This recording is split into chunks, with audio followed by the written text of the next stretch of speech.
भारतीय राष्ट्रीय कांग्रेस पार्टी के पूर्व सांसद और नेता कांग्रेस के इन्होंने जो तो एक चिंता जताते हुए जो तो कांग्रेस को सोचने पे मजबूर कर दिया है।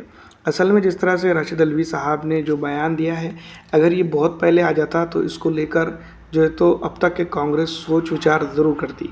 दोस्तों हमारा आप जानते हैं कि बिहार, उत्तर प्रदेश, महाराष्ट्र और कई एक जगह पर जो है तो लगातार कांग्रेस कमज़ोर हो रही है।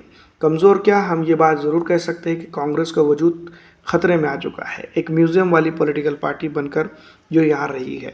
पूर्व सांसद और कांग्रेस के वरिष्ठ नेता राशिद अल्वी साहब ने कहा है, पहले बिहार में शकील ने पार्टी छोड़ी, यूपी में नसीमुद्दीन ने छोड़ी और कर्नाटक में रोशन बेग ने छोड़ी।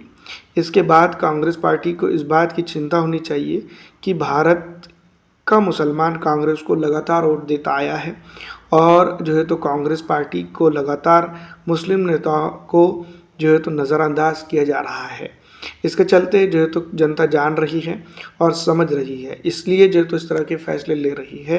राशिद अल्वी साहब ने कहा, मेरा सुझाव है अपनी पार्टी को भी और दूसरी सेकुलर पार्टियों को भी, अगर मुस्लिम लीडरशिप को नज़रअंदाज किया जाएगा तो ओवैसी जैसा लीडर देश में पैदा होते चले जाएंगे।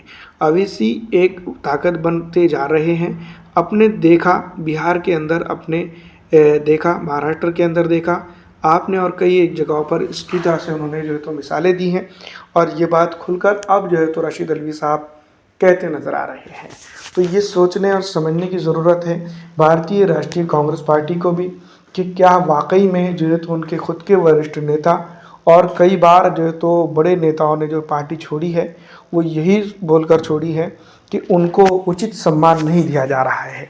दोस्तों हमने लगातार देखा है समाजवादी पार्टी के जो है तो स्टेज से भी मुस्लिम नेताओं को ख़ास करके हटा दिया जाता है, जैसे अब और जो है तो तेजस्वी यादव के स्टेज पे से भी हटाया जाता है। कांग्रेस के कई बार स्टेज पे से नेताओं को हटाया गया है।